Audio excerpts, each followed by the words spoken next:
बिस्मिल्लाहिर्रहमानिर्रहीम। अस्सलाम वालेकुम स्टूडेंट्स। आज हम यूनिट नंबर 15 का जो स्टिशियोमेट्री हम कर रहे थे उसका नेक्स्ट टॉपिक हम करेंगे और उस टॉपिक का नाम है calculate the concentration of solution in titration.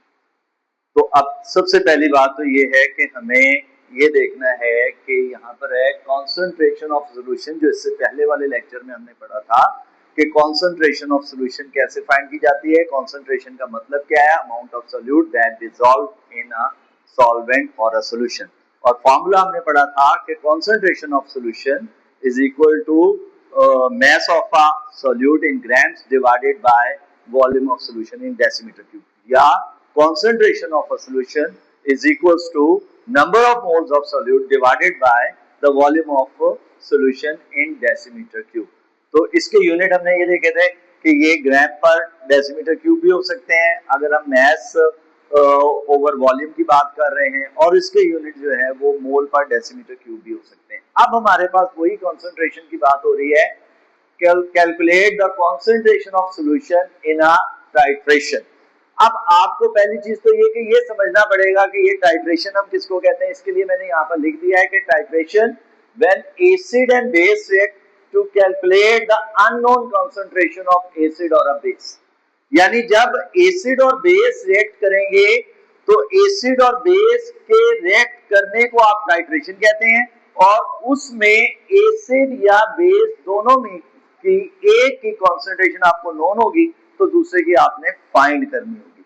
इस प्रोसेस को हम टाइट्रेशन कहते हैं, यानी to find the unknown concentration of acid और a base when acid and base react together. तो ये आपके पास टाइट्रेशन कहलाती है। अब इसके लिए यहाँ पर हमारे पास एग्जांपल है 15.8। इससे मैं आपको एक्सप्लेन करूंगा कि यहाँ पर इसने क्वेश्चन में एग्जांपल में आपको बताता हूँ इसकी स्टेटमेंट।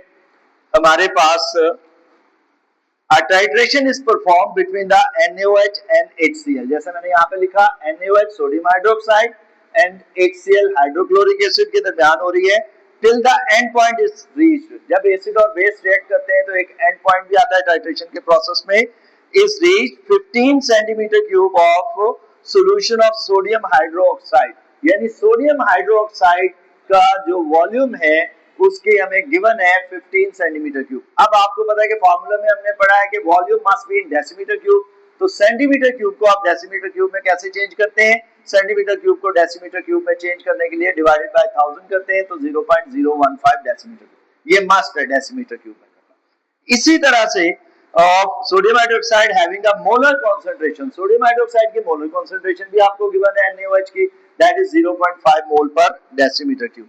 जबकि HCl का वॉल्यूम इसी क्वेश्चन में हमें जो गिवन है that is the 23 centimetre cube. तो 23 सेंटीमीटर क्यूब को जब आप 1000 से डिवाइड करेंगे तो 0.025 आ जाएगा। अब हमें क्या फाइंड करना है? हमें फाइंड करना है find the molar concentration of HCl। HCl की मोलर कंसंट्रेशन हमें कैलकुलेट करनी है। तो अब यहाँ पर आ जाइए कि पहले तो आपने निकालने हैं number of moles of sodium hydroxide. Number of moles of sodium hydroxide find करने के लिए वही मोलर कंसंट्रेशन जो हमारे पास कंसंट्रेशन वाला फार्मूला था, मोलर कंसंट्रेशन वाला फार्मूला था, molar concentration is equals two moles divided by volume in decimetre cube.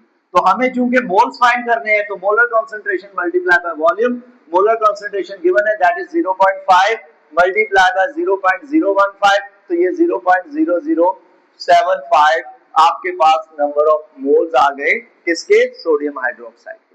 अब आ जाइए अकॉर्डिंग टू द इक्वेशन।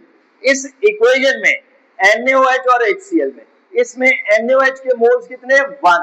तो आपको पता है कि किसी भी केमिकल इक्वेशन में जो कोएफिशिएंट है वो नंबर ऑफ मोल्स को शो कर रहा होता है।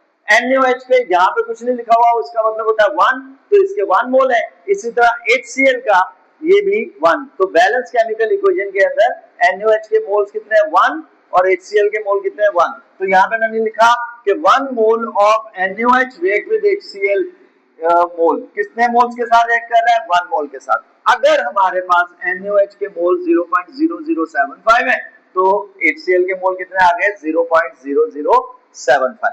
अब आपने फार्मूला लगा दिया क्योंकि हमने कैलकुलेट क्या करना है? कंसंट्रेशन ऑफ HCl, तो मोल divided by volume in decimetre cube. तो मोल आपने निकाले हुए हैं 0.0075, डिवाइडेड बाय वॉल्यूम आपके पास जो हमने यहाँ पे दिया हुआ था, जो हमें गिवन था 23 सेंटीमीटर क्यूब यानी 0.023, तो ये आपके पास जवाब आ गया 0.326 मोल पर डेसिमीटर।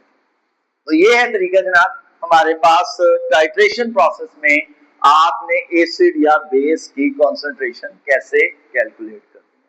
होपफुली आपको समझ आई होगी। Thank you very much. अब नेक्स्ट लेक्चर पे आएंगे।